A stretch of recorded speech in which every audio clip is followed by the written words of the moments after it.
بسم الله الرحمن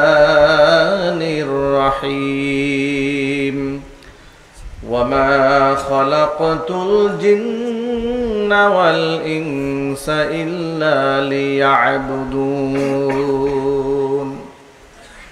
وقال تعالى في شان حبيبه ومحبوبه آمرا ومخبرا إن الله وملائكته يصلون على النبي يا أيها الذين آمنوا صلوا عليه وسلموا تسليما اللهم صل على محمد وعلى آل محمد كما صليت على إبراهيم وعلى آل إبراهيم إنك حميد مجيد اللهم بارك على محمد وعلى آل محمد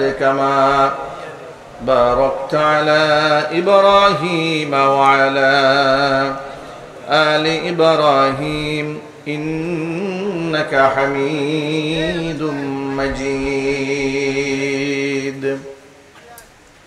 ঐতিহ্যবাহী গাজীপুর জেলার অন্তর্গত কাশিমপুর ৩ নং ওয়ার্ড দক্ষিণ বারেন্ডা মার্কাজুল কোরআন ইন্টারন্যাশনাল হিফজ মাদ্রাসার উদ্যোগে আয়োজিত প্রথম বার্ষিক ওয়াজ মাহফিলের শেষ অধিবেশনের সম্মানিত সভাপতি সাহেব, আমন্ত্রিত হাজারাত উলামায়ে কেরাম, মুরব্বিয়ান আযম, অত্র এলাকা এবং পার্শ্ববর্তী এলাকার বিভিন্ন প্রান্ত থেকে ছুটে আসা দিন দরদি, ইমানদার, পরহেজগার, মুত্তাকি মুসলিম ভাইয়েরা, পর্দার অন্তরালে অবস্থানরত আমাদের সকলের শ্রদ্ধাভাজন পর্দানিশীন মা এবং বোনেরা, মহান আল্লাহ রাব্বুল আলামিনের দরবারে আলিশানে লাখো কোটি শুকরিয়া আদায় করছি যে মহান আল্লাহ রাব্বুল আলামিন মুসলিম উম্মার এই ক্লান্তি লগ্নে হাজারো প্রতিকূলতাকে উপেক্ষা করে শত সহস্র বাধাকে পেরিয়ে নবী করিম সাল্লাল্লাহু আলাইহি ওয়াসাল্লামের ভাষায় বেহেশতের বাগানের মধ্যে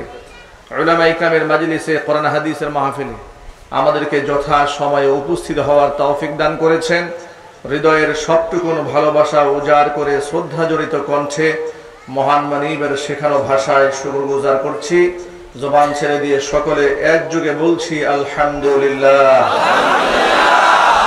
রব্বানা লাকাল হামদ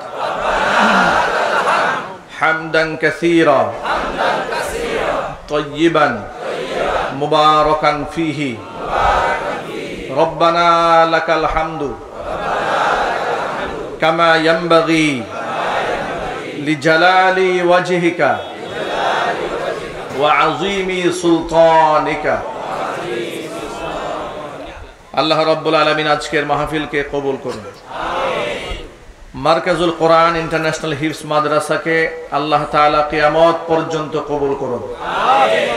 মাদ্রাসার সমস্ত হাজাত আল্লাহ পাক তার গায়বে খাজানা থেকে মিটিয়ে দিন। অক্লান্ত পরিশ্রম করে এই জান্নাতের বাগান যারা সাজিয়েছেন, দূরদারাজ থেকে শোনার জন্য যারা এসেছেন, এই প্রচণ্ড গরমের মধ্যেও কয়েকটা দিন তো আবহাওয়ার অবস্থা খুবই খারাপ ছিল, অনেক বৃষ্টি হয়েছে। মাহফিল কর্তৃপক্ষ আমাকে জানিয়েছে তারা তেমন প্রচার করতে পারেনি, তারা তেমন মানুষের কাছে দাওয়াত পৌঁছাতে পারেননি, খুব টেনশনে ছিলেন।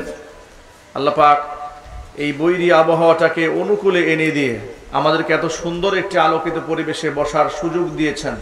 এই জন্য আপনারা খুশি না বেজার? কম না বেশি? জোর আওয়াজে বলছি আলহামদুলিল্লাহ। আল্লাহ পাক আজকের মাহফিলের ওসিলা করে সকলকে পরিপূর্ণ হেদায়েত নসিব করুন। অত্র এলাকার সমস্ত মুর্দেগানের কবরে আযাব আল্লাহ তাআলা কিয়ামত পর্যন্ত বন্ধ করে দিন। কাল হাসরের কঠিন ময়দানে এই আয়োজন আল্লাহ তাআলা আমাদের সকলের নাজাতের জারিয়া হিসেবে কবুল করুন। এলাকার মধ্যে যদি দ্বীনের আলোচনা হয়, কোরআনে কারীমের আলোচনা হয়, জিহালাত এবং মূর্খতা দূরীভূত হয়ে যায়, অন্ধকারাচ্ছন্ন দূর হয়ে আলোকিত পরিবেশ তৈরি হয়। ১৫০০ বছর আগে নবী করিম সাল্লাল্লাহু আলাইহি ওয়াসাল্লাম দ্বীনের দাওয়াত দিয়ে বিপদগামী মানুষগুলোকে সত্য পথের দিশা দিয়ে জান্নাতমুখী করে দিয়েছিলেন। সেই কোরআন আজও আমাদের সমাজে আছে না নাই? জোরে বলতে হবে, আছে না নাই? কিন্তু ১৫০০ বছর আগে কোরআন প্রচারে যেমন বাধা ছিল, যুগ যুগ ধরে বাধা দিয়েছে, আজও দিয়েই যাচ্ছে। কোরআনে কারীমের প্রচারে প্রসারে বাধা আছে না নাই? জোর আওয়াজে বলতে হবে, বাধা আছে না নাই?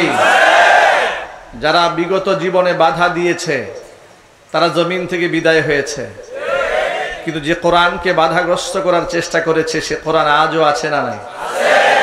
থাকবে ইলা ইয়াউমিল কিয়ামা, কিয়ামত পর্যন্ত কোরআন থাকবে, কোরআনের দাওয়াত থাকবে। ধিকৃত নিন্দিত হয়ে মাটির সাথে মিশে যাবে তারা, কোরআনের মাহফিলে বাধা দিবে যারা। মুসলমানরা ইমানি বলে সারা জীবন বলিয়ান হয়ে লড়াই করেছে, সংগ্রাম করেছে। অস্ত্র বলে পৃথিবীর কোথাও মুসলমানদের বিজয় হয়নি, বিজয় হয়েছে ইমানের বলে। আমরা মুসলমানরা যদি আল্লাহ পাকের আবেদ হতে পারি, নবী করিম সাল্লাল্লাহু আলাইহি ওয়াসাল্লামের ভাষায় ফাইন্নাদ দুনিয়া খুলিকাত লাকুম ওয়া আনতুম খুলিকতুম লিল আখিরাহ, যে দুনিয়া সৃষ্টি করা হয়েছে তোমাদের জন্য। দুনিয়ার সব কিছু, চাঁদ সূরজ, আকাশ বাতাস, গ্রহ নক্ষত্র, এই সৌররাজি, সমস্ত কিছু মানুষের জন্য সৃষ্টি করা হয়েছে। ও আনতুম খুলিকতুম লিল আখিরাহ, কিন্তু দুনিয়ার জন্য তোমাদের সৃষ্টি করা হয়নি, তোমাদেরকে সৃষ্টি করা হয়েছে আখিরাতের জন্য। এই বিশ্বাসটা অন্তরে ধারণ করে আমরা যদি আল্লাহ পাকের আবেদ হতে পারি, যে প্রাপ্তিটা আমাদের হবে সেই প্রাপ্তি হলো অস্ত্র বলে নয়, শূন্য হাতে আল্লাহ পাক বিজয় পতাকা আমাদের হাতে উঠায় দেয়। ছোট্ট একটা ইতিহাস আপনাদেরকে স্মরণ করিয়ে দিই। নবী করিম সাল্লাল্লাহু আলাইহি ওয়াসাল্লাম এই পৃথিবীতে শুধুমাত্র ধর্মের জন্য দায়ী ছিলেন না, তিনি খলিফা ছিলেন। আল্লাহ পাকের দেওয়া বিধান সমাজের মধ্যে তিনি কার্যকর করেছিলেন। আল্লাহর দেওয়া জীবন ব্যবস্থা যেন গোটা বিশ্বময় ছড়িয়ে পড়ে, এই জন্য রাজা বাদশাদের কাছে তিনি চিঠি লিখেছিলেন। আপনারা অনেকেই ইতিহাস জানেন, পারস্য সম্রাটের কাছে নবী করিম সাল্লাল্লাহু আলাইহি ওয়াসাল্লাম একটা চিঠি লিখেছিলেন। আল্লাহর হাবিবের পক্ষ থেকে ইসলামের দাওয়াত দিয়ে তৎকালীন যুগের পরাশক্তি পারস্য সম্রাট খ্রিস্টান, তার কাছে তিনি চিঠি পাঠিয়েছিলেন। অহংকার বশত সে খ্রিস্টান পারস্য সম্রাট নবী করিম সাল্লাল্লাহু আলাইহি ওয়াসাল্লামের প্রেরিত সেই চিঠিখানা প্রকাশ্যে তার বার্তাবাহকের সামনে ঠিক এভাবে টেনে হিঁচড়ে টুকরা ছিঁড়ে টুকরা টুকরা করে জমিনের মধ্যে ফেলে দিয়েছেন। আল্লাহর নবীর প্রেরিত চিঠিকে জিহাদ দিয়ে টুকরা টুকরা করে দিয়েছিল। এই দৃষ্টতা যে দেখিয়েছে, এই সংবাদ যখন আল্লাহর হাবিব সাল্লাল্লাহু আলাইহি ওয়াসাল্লামের কানে পৌঁছে, নবী করিম সাল্লাল্লাহু আলাইহি ওয়াসাল্লাম বলেছিলেন, যেভাবে সে আমার চিঠিকে টুকরা টুকরা করে দিয়েছে, আল্লাহ পাক তার ক্ষমতার মসনদকেও অচিরেই সেভাবে টুকরা টুকরা করে দেবে এবং এই পারস্য অঞ্চল মুসলমানদের কবজায় আসবে। এ কথা শোনার পরে মুনাফিকরা খুব অবাক হয়ে গেছে, হতবাক হয়ে গিয়েছিল। কাফেরদের এক অবস্থা, মুনাফিকদের আরেক অবস্থা। কাফেরদের অবস্থা হচ্ছে সে পরকালকে টোটাল বিশ্বাস করে না, আর মুনাফিকের অবস্থা হচ্ছে দোদুল্যমান। এ আরো ভয়ঙ্কর। আজকে বর্তমান সমাজে অমুসলিমরাও ইসলামের এত ক্ষতি করেনি, মুসলিম নামধারী মুনাফিকরা যত ক্ষতি করেছে। একটুখানি ভেবে দেখুন, কোরআন এবং সুন্নাহর অপপ্রচারে মুসলিম নামধারী মুনাফিকরা যা করেছে, নবী করিম সাল্লাল্লাহু আলাইহি ওয়াসাল্লামকে এবং তার স্ত্রীদেরকে এবং তার রেখে যাওয়া আদর্শকে যেভাবে কালিমা যুক্ত করে মানুষের সামনে এদেশের নামধারী মুসলিম নামক মুনাফিকরা যেভাবে ব্যঙ্গ বিদ্রুপের সাথে প্রচার করেছে, পৃথিবীর কোনো কাফেরও সেভাবে প্রচার করে না। বড় প্রমাণ হচ্ছে আসাদ নূর, কবি শামসুর রহমান, যে ভাষায় আসাদ নূর ইসলাম নিয়ে কথা বলে, মুসলমানদের কলিজা কোরআন নিয়ে কথা বলে, মুসলমানদের হৃদয় মুহাম্মদ সাল্লাল্লাহু আলাইহি ওয়াসাল্লামকে নিয়ে কথা বলে, এই ভাষায় পৃথিবীর শুরু লগ্ন থেকে আজ পর্যন্ত কোনো কাফেরও এমন নিকৃষ্ট ভাষায় আল্লাহর হাবিবের শানে কথা বলে না। জোরে বলতে হবে, ঠিক কিনা? মুনাফিকরা তখন বলেছিল যে পারস্য মুসলমানদের দখলে আসবে, এই মুসলমানদের দখলে যে মুসলমানরা মোটা জামা গায়ে দেয়, অস্ত্র শস্ত্রে সজ্জিত নয়, ক্ষুধার্ত পেট, এরা পারস্য দখল করবে। বুকার স্বর্গে বসবাস করছে, মুহাম্মদ মানুষদেরকে বিভ্রান্ত করছে। নাউযুবিল্লাহি মিন যালিক। বেশি দিন সময় লাগেনি, আল্লাহর হাবিব সাল্লাল্লাহু আলাইহি ওয়াসাল্লামের জীবদ্দশাতে পারস্যের অধীনস্থ ইয়ামানের বেশ কিছু অঞ্চল ইসলামের কবজায় চলে আসে। এমনকি আল্লাহর হাবিবের ইন্তেকালের পরে আবু বকর সিদ্দিক রাদিয়াল্লাহু তাআলা আনহুর শাসনামলে বাহরাইনের কিছু অঞ্চল ইসলামের সুশীতল ছায়াতলে চলে আসে। এভাবে ধীরে ধীরে পারস্যের কবজায় যে সমস্ত রাষ্ট্রগুলো চলে আসতে থাকে, সবচেয়ে বড় একটা অঙ্ক, ইতিহাস তো অনেক লম্বা, সবচেয়ে বড় যে বিজয়টি হয়েছিল ওমরে ফারুক রাদিয়াল্লাহু তাআলা আনহুর শাসনামলে। পারস্য সম্রাটের সবচেয়ে ক্ষমতাধর যে সেনাপতি ছিল তার নাম ছিল রুস্তম। এতটা শক্তিশালী আর এতটা সাহসী রুস্তমের তৎকালীন যুগে তার ক্ষমতা, তার দাপট, তার আধিপত্য, তার শৌর্য বীর্য, এটা গোটা বিশ্বময় প্রতিষ্ঠিত ছিল। তার সামনে কেউ যুদ্ধ করে টিকতে পারত এমন পরাশক্তি পৃথিবীতে ছিল না। সেই রুস্তমের বিরুদ্ধে, রুস্তমের নেতৃত্বে পারস্য সম্রাট 1,20,000 সৈনিকের সৈন্য সামন্ত জমা করে মুসলমানদেরকে ধ্বংস করার জন্য একটা প্ল্যান প্রোগ্রাম তৈরি করল। ওমর ফারুক রাদিয়াল্লাহু তাআলা আনহু এই 1,20,000 কুফফার সৈনিকদের বিরুদ্ধে লড়াই করার জন্য 30 থেকে মাত্র 32,000 মুসলিম সৈনিক নিযুক্ত করলেন। তাদের নেতৃত্ব দিলেন জান্নাতের সুসংবাদ প্রাপ্ত 10 জন সাহাবীর মধ্যে অন্যতম একজন সাহাবী সাদ বিন আবি ওয়াক্কাস রাদিয়াল্লাহু তাআলা আনহু। সাদ বিন আবি ওয়াক্কাস রাদিয়াল্লাহু তাআলা আনহু আল্লাহর হাবিবের সেই নৈকট্যপ্রাপ্ত সাহাবী, যার ব্যাপারে আল্লাহ পাক জান্নাতের ঘোষণা দিয়েছেন, যার জবানের আলোকে আল্লাহ পাক কোরআন মাজিদের মধ্যে আয়াত নাজিল করে দিয়েছেন। সাদ বিন আবি ওয়াক্কাস রাদিয়াল্লাহু তাআলা আনহু হচ্ছেন জান্নাতের সুসংবাদ প্রাপ্ত 10 জনের মধ্যে একজন। তার সেনাপতির দায়িত্বে দিয়ে 32,000 সৈনিক 1,20,000 কুফফারদের বিরুদ্ধে ওমর ফারুক রাদিয়াল্লাহু তাআলা আনহু পাঠিয়ে দিলেন। কুফফারদের সাথে যখন লড়াই চলছে, রুস্তম বিভিন্নভাবে 1,20,000 সৈন্য সামন্ত জমা করেছে। মুসলমানদের সাথে লড়াই হচ্ছে, যেখানে মুসলমানদের সাথে লড়াই হয় সেখানে কুফফাররা পরাজিত হয়ে যায়, যেখানে লড়াই হয় সেখানেই পরাজিত হয়ে যায়। রুস্তম একদিন রুদ্ধদ্বার বৈঠক করলেন, জিজ্ঞেস করলো তার অধীনস্থ সেনাপতিদেরকে ব্যাপারটা কি, মুসলমানদের সংখ্যা কম, অস্ত্র শস্ত্রেও তারা দুর্বল, এই বিরাট জনগোষ্ঠী নিয়ে আমরা তাদের সাথে পারি না কেন লড়াই করে, কারণটা কি? তখন ভেতর থেকে একজন সেনাপতি দাঁড়িয়ে বললেন, জীবনের নিরাপত্তা যদি আপনি আমাকে দেন, আপনার সামনে খোলামেলা কিছু কথা বলতে চাই। যদি আপনি আমাকে জীবনের নিরাপত্তা দেন, আমাদের ব্যর্থতার কারণটা আপনার সামনে খোলামেলা বলবো। রুস্তম বলল, আমি তোমার জীবনের নিরাপত্তা দিলাম, তুমি আমার সামনে খোলামেলা বলো। আমাদের সৈন্য বেশি, অস্ত্র বেশি, লোকজন বেশি, আর আমরা অনেক দূর থেকেও যুদ্ধ করতে আসিনি। আরবরা কত দূর থেকে এসেছে, ওরা ক্লান্ত পরিশ্রান্ত মুসাফির হয়ে এসেছে, সংখ্যায়ও কম, আর আমরা আমাদের বাড়ির থেকে দাঁড়িয়ে খাদ্য বস্ত্র সব কিছু নিয়ে আমরা এদের সাথে পেরে উঠছি না কেন? তোমাকে অভয় দেওয়া হলো, তুমি দাঁড়িয়ে বলো। রুস্তমের অধীনস্থ সেনাপতি দাঁড়িয়ে বলল, যাহাবো না, আপনার সামনে খোলামেলা কথা বলি, মুসলমানরা সংখ্যায় কম, কিন্তু আপনি অবাক হয়ে যাবেন, এক ভাষায় যদি বলতে হয়, এক শব্দে যদি বলি, হুম ফিল লাইলি রুহবানু ওয়া ফিন নাহারি ফুরসানুন, এরা হচ্ছে সেই বাহিনী, ফিল লাইলি রুহবানু, রাতের বেলায় এরা আবেদ হয়ে যায়।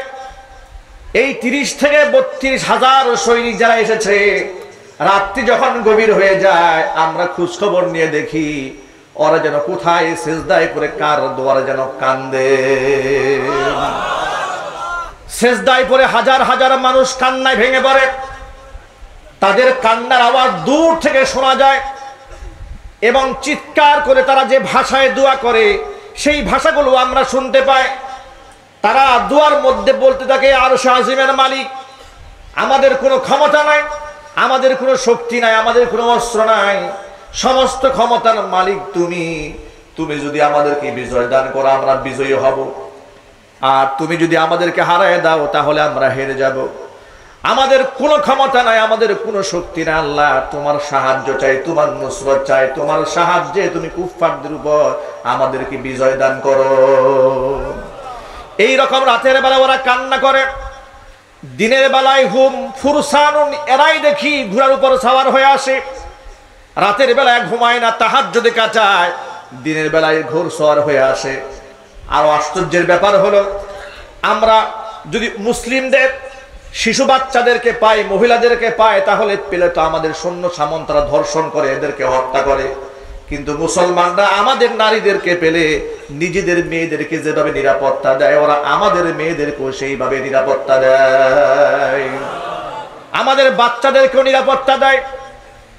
এমনকি আমরা যখন কোন এলাকার মধ্যে ঢুকি, যদি এলাকা আবাদি হয় এই এলাকাকে আমরা ধ্বংস বানায় দেই, কিন্তু মুসলমান এরা কেমন যোদ্ধা, অনাবাদ এলাকার মধ্যেও যদি ঢুকে এলাকা ধ্বংস করে না, এলাকা আবাদ হয়ে যায়। যে মুসলমানদের মধ্যে এমন ঈমান আছে, এমন আধিপত্য আছে, আর আল্লাহর উপর তাওয়াক্কুল বিশ্বাস আছে, আল্লাহর কসম করে বলি ওই 30 থেকে 32 হাজার সৈনিকদের সাথে লড়াই করে আমরা 1,20,000 মানুষ যুদ্ধে জয়লাভ করতে পারবো না। এই জন্য আল্লাহ পাকের কোরআনের সাথে, কোরআনে কারীমের মধ্যে দেওয়া সেই ওয়াদা, ওয়ালা তাহিনু ওয়ালা তাহজানু ওয়া আনতুমুল আ'লাউনা ইন কুনতুম মুমিনিন, তোমরা দুর্বল হয়ো না, হীনমন্য হয়ে যেও না, বিজয় তোমাদেরই হবে, শর্ত হলো ইন কুনতুম মুমিনিন, যদি তোমরা ঈমানদার হয়ে যেতে পারো। ও মুসলমান ভাইরা আমার, আজকে গোটা পৃথিবীর মধ্যে তাকায় দেখেন, গোটা বিশ্বের দিকে তাকায় দেখুন, যেখানে মুসলমানরা নির্যাতিত হচ্ছে সব জায়গার মধ্যে মুসলমানদের আমলের দুর্বলতা আছে। বাংলার জমিনের মধ্যে তাকায় দেখুন, মুসলমানরা শতটা দল বিভক্ত হয়ে গিয়েছে। জোরে কোন ঠিক কিনা? টুপিওয়ালা দাড়িওয়ালাদের মধ্যে গ্রুপিং এর শেষ নাই, অমুকে কাফের, অমুকে মুসলমান, অমুকে মুনাফিক, অমুকে জান্নাতের সর্দার, নিজেকে জান্নাতি বানায় আর সবগুলাকে জাহান্নামে নিয়ে যায়। এমন লোক এই সমাজের মধ্যে আছে না? না, সমাজের মধ্যে বুজুর্গ সেজেছে সেই ব্যক্তি, সমাজে জিনা হবে, ব্যভিচার হবে, খুন খারাপি হবে, ধর্ষণ হবে, মাদকের ব্যবসা চলবে। যেই হুজুর জবান দিয়ে প্রতিবাদ করবে না তাকেই বলা হয় আল্লাহওয়ালা। চিল্লা বলতে হবে, ঠিক কিনা বলে? তাকেই বলা হয় আধ্যাত্মিক হুজুর। আর যে আলেম সমস্ত অন্যায়ের বিরুদ্ধে প্রতিবাদ জানায় তাকে বলা হয় উগ্রবাদী হুজুর। ও মুসলমান ভাইরা আমার, এক বাক্যে জবাব দিয়ে বলেন, সৎ কাজের আদেশ দেওয়ার নির্দেশ দিয়েছেন কে? আল্লাহ। চিল্লায় বলেন আল্লাহ। কোরআনে কারীমের মধ্যে আল্লাহ পাক বলেন, ওয়ালতাকুম মিনকুম উম্মাতুন ইয়াদউনা ইলাল খায়রি ওয়া ইয়ামুরুনা বিল মা'রুফি ওয়া ইয়ানহাউনা আনিল মুনকার ওয়া উলাইকা হুমুল মুফলিহুন। তোমাদের মধ্যখানে আমরা একটা দল থাকতে হবে, ইয়ামুরুনা বিল মা'রুফ, মানুষদেরকে সৎ কাজের আদেশ দিবে, ওয়া ইয়ানহাউনা আনিল মুনকার, অসৎ কাজ থেকে মানুষদেরকে বাধা প্রদান করবে, নিষেধ করবে। কার হুকুম? জোরে কর, আরো জোরে বলেন না, কার হুকুম? আল্লাহর হাবিব রাহমাতুল লিল আলামিন বলেন, তোমাদের ভেতরকার মান রাআ মিনকুম মুনকারান, চোখের সামনে যদি কোনো অন্যায় দেখে, ফালিয়ুগাইয়িরহু বিয়াদিহি, ক্ষমতা যদি থাকে হাত দিয়ে যেন বাধা দেয়। ফা ইল্লাম ইয়াস্তাদি, যদি হাত দিয়ে বাধা দিতে না পারে, ফাবি লিসানিহি জবান দিয়ে যেন বাধা দেয়, তাতেও যদি না পারে ফাবি কালবিহি অন্তর দিয়ে যেন ফিকির করে। ওয়াজালিকা আদআফুল ঈমান, এটা হচ্ছে ঈমানের লাস্ট স্টেশন। অন্যায় দেখার পরে মনের মধ্যে যদি কষ্ট না লাগে তাহলে বুঝতে হবে ঈমান নামক দৌলতটা হারিয়ে ফেলেছে। ও মুসলমান ভাইরা আমার, প্রকৃত ঈমানদার হয়ে জমিন থেকে বিদায় হতে চায়। এই জমিনের মধ্যে আল্লাহ পাক তার দাসত্বের জন্য আমাদেরকে সৃষ্টি করেছেন। আল্লাহ পাক বলেন, ওয়ামা খালাকতুল জিন্না ওয়াল ইনসা ইল্লা লিয়াবুদুন। জমিনের মধ্যে জিন আর ইনসানকে আমি সৃষ্টি করেছি একমাত্র আমি আল্লাহ পাকের গোলামি করার জন্য। ভাইরা আমার, সাহাবায়ে কেরাম যে আদলে এই জমিনের মধ্যে দ্বীন প্রতিষ্ঠা করেছিলেন, সে আদলে এই জমিনের মধ্যে দ্বীন প্রতিষ্ঠার দরকার আছে না নাই? জমিনের মধ্যে যদি দ্বীন প্রতিষ্ঠিত না থাকে তাহলে এই জমিনের মধ্যে অন্যায় থাকবে, জিনা থাকবে, ব্যভিচার থাকবে, ধর্ষণ থাকবে, খুন থাকবে, হত্যা থাকবে, বিনা অপরাধে মানুষ কারাবরণ করবে। চিল্লা বলো মুসলমান, ঠিক কিনা? প্রিয় মুসলমান ভাইয়েরা আমার, এই জমিনের মধ্যে দ্বীন কায়েম করতে হবে। আর এই দ্বীন প্রচার এবং প্রসারের দায়িত্ব আল্লাহ পাক রব্বুল আলামিন উলামাদেরকে দিয়েছেন। আলেমরা হচ্ছেন নবীগণের ওয়ারিস। আল্লাহর হাবিব বলেন, ইন্নামাল উলামা ওয়ারাসাতুল আম্বিয়া, নিশ্চয় উলামারা হচ্ছেন নবীগণের ওয়ারিস। ওয়া ইন্নাল আম্বিয়া লাম ইউয়ারিসু দিনারা ওয়ালা দিরহামা বাল ওয়ারাসুল ইলমা। আর এই জমিনের মধ্যে আল্লাহ রাব্বুল আলামিন, আল্লাহর হাবিব সাল্লাল্লাহু আলাইহি ওয়াসাল্লাম সহ পৃথিবীর সমস্ত নবীগণ টাকা পয়সা ধন সম্পদ রেখে যান নাই। বাল ওয়ারাসুল ইলমা, তারা আসমানি ইলমকে উত্তরাধিকার সূত্রে রেখে গিয়েছেন। আর উলামায়ে কেরাম হচ্ছেন সেই ইলমের ধারক এবং বাহক। মনে রাখবেন, যারা এই কোরআনে কারীমের ধারক এবং বাহক হয়, আল্লাহ পাক তাদের সম্মান এবং মর্যাদা আকাশচুম্বী বানায় দেন। এটা আল্লাহ পাকের ওয়াদা আছে, ইয়ারফাইল্লাহুল্লাযীনা আমানু মিনকুম ওয়াল্লাযীনা উতুল ইলমা দারাজাত। ঈমানদারদের মর্যাদাকে আমি উপরে উঠায় দেই। এমন কি ওয়াল্লাযীনা উতুল ইলমা, যাদেরকে ইলম দান করা হয় তাদেরকে আমি বিরাট বড় মর্যাদার অধিপতি বানায় দেই। বাস্তবতা এই সমাজে আছে না নাই? আরো জোরে বলুন না, আছে না নাই? দেশের কত বুদ্ধিজীবী দুনিয়া থেকে চলে যায়, কত বুদ্ধিজীবী দুনিয়া থেকে চলে যায়। সমস্ত টেলিভিশনে মৃত্যুর সংবাদ প্রচার করা হয়, জানাজার নামাজে উপস্থিত হওয়ার জন্য লোক টর্চ লাইট দিয়ে খুঁজে পাওয়া যায় না। চিল্লায় বলো মুসলমান, ঠিক কিনা? আবার এমন অনেক জানাজা হয় যেখানে বাধা দেওয়া হয়, লোক বাধা দিয়েও ফিরিয়ে রাখা যায় না। ইমাম আহমদ ইবনে হাম্বল রাহমাতুল্লাহি আলাইহি বলেছেন, তাদের সাথে আর আমাদের সাথে ব্যবধান হবে আমাদের জানাজার নামাজ দিয়ে, আর কিছু দিয়ে নয়। এই পৃথিবীর মানুষ, এদেশের মানুষ আলেমদেরকে কত ভালোবাসে, এদেশের বড় বড় আলেমদেরকে কত সমালোচনা করা হয়েছে, তাদেরকে কত লাঞ্ছিত করার অপচেষ্টা চালানো হয়েছে। মানুষের হৃদয় থেকে তাদেরকে দূরে ঠেলে দেওয়া সম্ভব হয় নাই। জোরে বলতে হবে, ঠিক কিনা? কারণ সম্মান দেওয়ার মালিক কে? আরো চিল্লায় বলতে হবে, সম্মান দেওয়ার মালিক কে? কোরআন মাজিদের মধ্যে আল্লাহ পাক বলেন, ইন্নাল্লাযীনা আমানু ওয়া আমিলুস সলিহাতি সায়াজআলু লাহুমুর রাহমানু উদ্দা। নিশ্চয় যারা ঈমান আনে, ওয়া আমিলুস সলিহাত, এবং সৎকর্ম করে, সায়াজআলু লাহুমুর রাহমানু উদ্দা, আমি রহমান দয়ালু আল্লাহ পাক তাদের জন্য মানুষের অন্তঃকরণে মহব্বত সৃষ্টি করে দেই। ও আমার ভাইরা, এই জন্য আলেমদের প্রতি মানুষের মহব্বত আসছে। মহব্বত আর ভালোবাসা এমনিতেই তৈরি হয় না, আলেমদের গুণের কারণে তৈরি হয়েছে। আপনারা এক বাক্যে জবাব দিয়ে বলেন তো, আলেমরা কি সুদের ব্যবসা করে? আর যদি বলেন, টেন্ডারবাজি করে, চাঁদাবাজি করে, সমাজের মধ্যে যত প্রকার অশ্লীল অশালীন কাজ হয় আলেম ওলামারা করে। গাঁজার ব্যবসা, ইয়াবার ব্যবসা, হেরোইনের ব্যবসা, সন্ত্রাস কর্মকাণ্ড আলেমরা করে। বরং অশ্লীলতা যারা করে তাদের দেখবেন ইদানিং পত্রপত্রিকাতে, মিডিয়াতে তাদের খুব প্রশংসা শোনা যায়। কিছুদিন আগে একজন লিখেছেন যে অমুক এক নায়িকা, তিনি বিবাহ না করেই সন্তান জন্ম দিয়ে বিরাট সাহসিকতার পরিচয় দিয়েছেন। এটার নাম কি সাহসিকতা? অবৈধ সন্তান জন্ম দেওয়ার নাকি সাহসিকতা? আরেকবার আরেকটা প্রতিবেদন দেখলাম যে বিরাট বড় একটা প্রতিবেদন করা হয়েছে। ভারতের কোন এক উলঙ্গ নায়িকা, সে লিখেছে তিনি যে ড্রেসআপগুলো পরেন, যে শুটকুটগুলো পরেন, এত সাহসী পোশাক পৃথিবীতে আর কেউ পরে নাই। এর নাম নাকি সাহসিকতা? উচ্ছৃঙ্খলতা, বেহায়াপনা, অশ্লীলতা যারা করে এরা হচ্ছে জাহান্নামের কীট, এই সমাজের জন্য ভাইরাস। কথা বলতে হবে, ঠিক কিনা? এগুলাকে সাহসিকতা বলে না, এগুলাকে সাহসিকতা বলে না। কিন্তু এই সমস্ত ব্যক্তিদেরকে সাহসী হিসেবে উপস্থাপন করে সমাজের মধ্যে এই অপকর্মগুলোকে একটি সামাজিক স্বীকৃতি প্রদান করার জন্য একটা শ্রেণী চেষ্টা চালিয়ে যাচ্ছে। কিন্তু আপনাদের মনে রাখতে হবে, আমরা আমাদের সমাজের মধ্যে ইসলামকে চর্চা করতে চাই, ইসলামিক কালচারটাকে আমরা প্র্যাকটিস করতে চাই। আমরা আমাদের মা বোনদেরকে এরকম বেহায়া, উলঙ্গ, অশ্লীল বানাতে চাই না। আমরা কোরআনে কারীমকে বিশ্বাস করি, কোরআনে কারীমকে বক্ষে ধারণ করেছি। সাহাবায়ে কেরাম অল্প খাবার খেয়েছেন, সীমিত আকারে আহার করেছেন, সীমিত আকারে কাপড় পরেছেন, কিন্তু বিশ্ব পরাশক্তির সামনে দাঁড়িয়ে কথা বলার সাহস তাদের ছিল। আজকে যারা বেশি পেট পুরে খানা খায় তারা জালিমের সামনে কথা বলার সাহস হারিয়ে ফেলে। চিল্লাই বলতে হবে, ঠিক কিনা?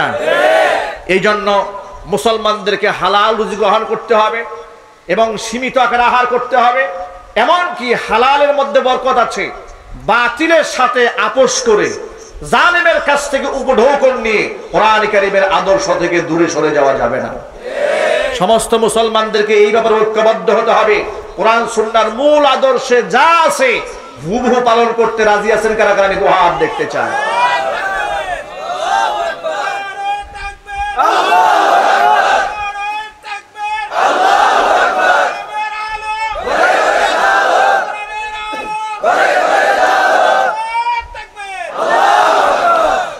আমার যুবক ভাইরা, মা বোনেরা, প্রথমত আহ্বান হচ্ছে, জমিনের মধ্যে এসেছে আমরা আল্লাহ পাকের দাসত্ব এবং গোলামি করার জন্য। আমরা এই পৃথিবীর মধ্যে আল্লাহ পাকের গোলাম। কার গোলাম? আরো জোরে বলেন তো, কার গোলাম? এই দুনিয়ার প্রাপ্তিটা মূল প্রাপ্তি নয়, দুনিয়ার সফলতাও মূল সফলতা নয়।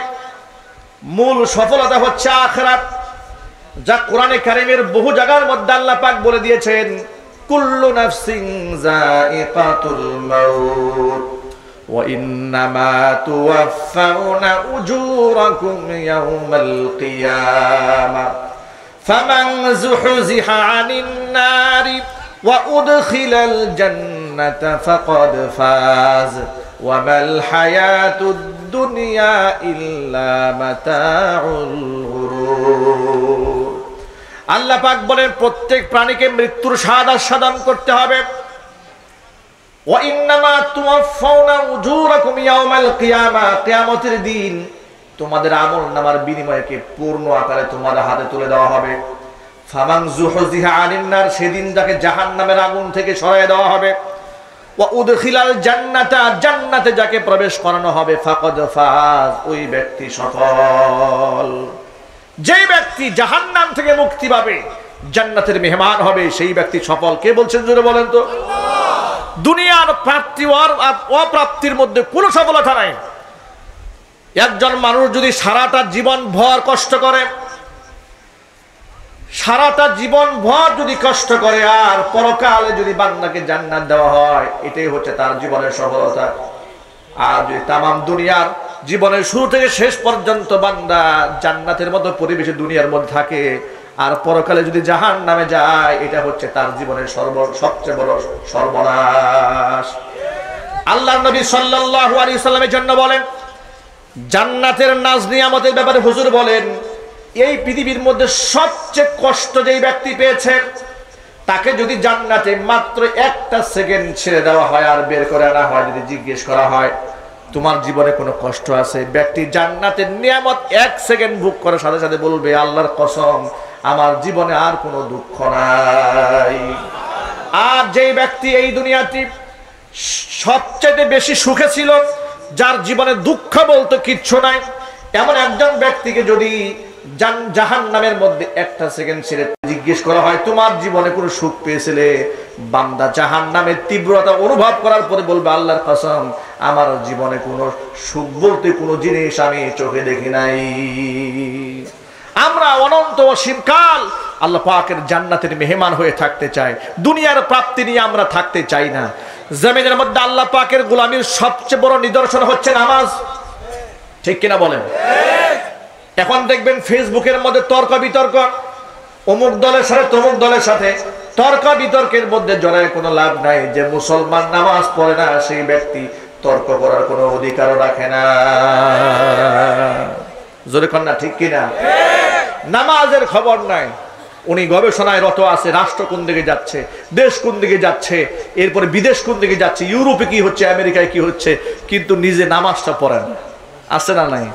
অমুক হুজুর কি ফতোয়া দিয়েছে, এই জন্য হুজুরের বিরুদ্ধে এক গাদা অভিযোগ তার আছে। অমুক মুফতি সাহেব বয়ানে কি বলেছেন তার অভিযোগের কোনো শেষ নাই, কিন্তু নিজে ফজরও পড়ে না, জোহরও পড়ে না, আসরও পড়ে না, মাগরিব পড়ে না, এসবও পড়ে না। কথা বলতে হবে ঠিক কিনা? এরকম লোক এই সমাজে আছে না? আমার সামনে যে যুবক ভাইরা বসে আছেন, আমি শুরুতেই বলেছি গোলামি হবে কার? আর এই গোলামির সবচেয়ে বড় নিদর্শন হচ্ছে বান্দা 5 ওয়াক্ত নামাজ আদায় করে। নবী করিম সাল্লাল্লাহু আলাইহি সাল্লাম বলেছেন কোন ব্যক্তির জীবন থেকে যদি 1 ওয়াক্ত নামাজ ছুটে যায় তাহলে যেন ফাকা আন্নামা কাদ হালাকা আহলুহু ওয়া মালুহু, 1 ওয়াক্ত নামাজ যেন ছুটে যায় না, যেন তার সমস্ত সম্পদ এবং তার সমস্ত পরিবার পরিজন ধ্বংস হয়ে গিয়েছে। দেখবেন একটা ঘরের মধ্যে যদি আগুন লাগে, আগুন লাগার পরে স্বামী মারা গেল, স্ত্রী মারা গেল, সন্তানরা মারা গেল, আর কোনো একজন বেঁচে আছে, তখন লোকেরা আফসোস করে বলে আরে তার কিচ্ছু নাই, কত আফসোস হয়, চোখের পানি চলে আসে। কিন্তু নবী করিম সাল্লাল্লাহু আলাইহি সাল্লাম বলেছেন গোটা পৃথিবী ধ্বংস হয়ে গেলেও ব্যক্তির এত বড় ক্ষতি হয় না, ব্যক্তির 1 ওয়াক্ত নামাজ কাজা হয়ে গেলে বান্দার যত বড় ক্ষতি হয়। আমি আবার বলছি, আল্লাহ রাসূল বলেন যে ব্যক্তি 1 ওয়াক্ত নামাজ ছুটে যায় ফাকা আন্নামা কাদ হালাকা আহলুহু ওয়া মালুহু, যেন তার সমস্ত সম্পদ ধ্বংস হয়ে গেল, তার সমস্ত মাল ধ্বংস হয়ে গেল, তার পরিবার পরিজন সব শেষ হয়ে গিয়েছে। প্রিয় যুবক ভাইরা আমার, এ কথা শোনার পরে প্রত্যেকটা মুসলমানের মধ্যে এই অনুভূতি জাগ্রত করতে হবে আমার মৃত্যু পর্যন্ত 1 ওয়াক্ত নামাজ যেন আমার কাজা না হয়ে যায়। এখানে যে সমস্ত ভাইরা আছি আমরা কি 5 ওয়াক্ত নামাজ সঠিক মতো আদায় করতে পারবো তো? ইনশাআল্লাহ। আরো জোরে বলতে হবে ইনশাআল্লাহ। শুধু নিজেরা আদায় করব নাকি মা বোনদেরকে আদায় করতে বলবো? কারণ আমি একা একা জান্নাতে যেতে চাই না, আমার স্ত্রী পরিবার পরিজন জাহান্নামে যাবে আর আমি থাকবো জান্নাত, তা কি হবে? কোরআন বলে দিয়েছে ইয়া আইয়ুহাল্লাযীনা আমানু কু আনফুসাকুম ওয়া আহলিকুম নারা, ঈমানদারগণ নিজে জাহান্নামের আগুন থেকে বাঁচাও, পরিবারের সদস্যদেরকে জাহান্নামের আগুন থেকে বাঁচাও। এই দাওয়াতটা বাড়ি থেকে পৌঁছে দেবেন। স্ত্রী সন্তান যেন 5 ওয়াক্ত নামাজ সঠিক মতো আদায় করে, এই দায়িত্ব আমাদের কাঁধে আছে না নাই? আল্লাহর হাবিব বলেছেন আলা কুল্লুকুম রাইন ওয়া কুল্লুকুম মাসউলুন আন রাইয়াতিহি, জেনে রেখো তোমরা প্রত্যেকেই দায়িত্বশীল, প্রত্যেকের দায়িত্বের ব্যাপারে আল্লাহর আদালতে তোমাদের জবাবদিহিতা করতে হবে। সুতরাং আমরা নিজেরা নামাজ পড়বো, সন্তানদেরকে নামাজে উদ্বুদ্ধ করব, আর প্রত্যেকেই মন থেকে একটা নিয়ত করব এই ফিতনা এবং ফাসাদের জামানায় আমরা ঘরে ঘরে কোরআনে কারীমের হাফেজ তৈরি করব। যদি বলুন না ইনশাআল্লাহ। এই যে কিছুক্ষণ আগে হাফেজ নাজরুল সাকিব কোরআনে কারীম থেকে তিলাওয়াত করে গেলেন, হাফেজ কোরআনকে বক্ষে ধারণ করেছে, গোটা বিশ্বময় কোরআন প্রতিযোগিতা ফার্স্ট হয়েছে, কত সম্মান আল্লাহ পাক তাকে দুনিয়াতে দিয়েছেন। দোয়া করি আল্লাহর কাছে এই সমস্ত হাফেজদেরকে আল্লাহ পাক দুনিয়াতে যেমন সম্মানিত করেছেন, আখিরাতে আল্লাহ পাক তাদের সম্মানকে আরো বাড়িয়ে দেন। আরো জোরে করেন না আমিন। এই যে মাদ্রাসা তৈরি হয়েছে, মারকাজুল কোরআন ইন্টারন্যাশনাল হিফজ মাদ্রাসা, এই সমস্ত মাদ্রাসাগুলো হচ্ছে হাফেজ কোরআন তৈরির কারখানা, হাফেজ তৈরির কারখানা। আপনি যদি নিয়ত করেন যে আপনার সন্তান ডাক্তার হবে, ইঞ্জিনিয়ার হবে, ব্যারিস্টার হবে, লয়ার হবে, প্রফেসর হবে, অসুবিধা নাই। কোরআন কারীম হিফজ করতে মাত্র 2 থেকে 3 বছর সময় লাগে, মাত্র 2 থেকে 3 বছর সময় লাগে কোরআন কারীম হিফজ করতে। বাচ্চাদেরকে ফাউন্ডেশন হিসেবে তার অন্তরে কোরআন কারীমটা ঢুকাইয়া দেন।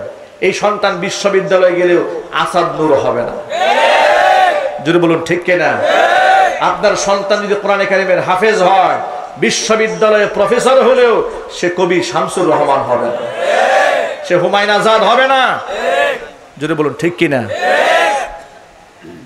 এই জন্য সন্তানদেরকে কোরআনে কারিম শেখান, সন্তানদেরকে হাফেজ কোরআন বানান, আলেমী দ্বীন বানান, দ্বীনের চর্চা, দ্বীনের প্র্যাকটিস এই সমাজের মধ্যে করেন।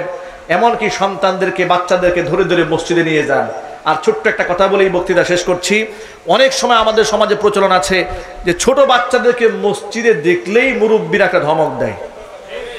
এই বদ অভ্যাস মনে হয় কাশিমপুরে নাই, গোটা দেশে দেখি। ছোট বাচ্চাদেরকে মসজিদে নিয়ে গেলেই মুরব্বীরা মিজাজ খারাপ করে ফেলে, আস্ত জোরে এক ধমক দিয়ে বসে। বাচ্চা যদি এক চিৎকার দেয়, প্রতিবাদে মুরব্বী এমন চিৎকার দিয়েছে অন্যদের নামাজ শেষ। ঠিক কিনা বলেন? উনি বাচ্চাদেরকে শাসন করতে গিয়ে নিজেই সীমা লঙ্ঘন করে ফেলেছেন। বাচ্চার আওয়াজ শুনেছিল 5 জনে, মুরব্বী যে ধমক দিয়েছে মসজিদে 700 কেঁপে উঠছে। এই পরিস্থিতি সমাজে আছে না নাই? বরং বাচ্চাদেরকে ঘন ঘন মসজিদে নিয়ে যাবেন, এদেরকে শেখান যে এটাই তোমার যাওয়ার জায়গা, এখানেই তুমি নিয়মিত আসবে, তাদেরকে প্র্যাকটিস করান। এভাবে ছেলেদেরকে মসজিদে নিয়ে যাবেন, মেয়েদেরকে ঘরের মধ্যে নামাজের পরিবেশ করে দেবেন। ঘর যেন সিনেমার পরিবেশ না হয়, নাটকের পরিবেশ না হয়, ঘর হবে কোরআন তিলাওয়াতের পরিবেশ। ঘরের মধ্যে আলাদা একটা নামাজের জায়গা রাখবেন, যেখানে 5 ওয়াক্ত নামাজ আপনার মা, আপনার বোন, আমাদের মেয়েরা, বোনেরা যেন সেখানে নামাজ আদায় করতে পারে। আমার মা বোনরা পর্দা পুশিটা ঠিক মতো করে কিনা সেই ব্যাপারে যত্নবান হওয়ার দায়িত্ব আমাদের আছে না নাই? এই সমস্ত কথাগুলো আজকে আমরা মনে রাখবো। আল্লাহ সুবহানাহু ওয়া তাআলা ঈমানি বলে বলিয়ান হওয়ার তৌফিক আমাদেরকে দান করেন। আল্লাহ পাক কোরআন সুন্নাহর মোহাব্বত দিয়ে আমাদের অন্তরকে ভরপুর করে দেন। আল্লাহ পাক এই মাদ্রাসাকে কবুল করেন। মাদ্রাসার মুহতামিম যিনি, তিনি এই প্রতিকূল আবহাওয়ার মধ্যে অনেক ব্যাগ, অনেক ত্যাগ, অনেক কোরবানি করে আজকের এই প্রোগ্রামকে সাকসেস করেছেন। আল্লাহ সুবহানাহু ওয়া তাআলা তার নেক হায়াত দারাজ করেন, তার প্রতিষ্ঠানকে আল্লাহ পাক কিয়ামত পর্যন্ত কবুল করেন। বসেন, এখনই দোয়া হয়ে যাবে ইনশাআল্লাহ। বসে যান।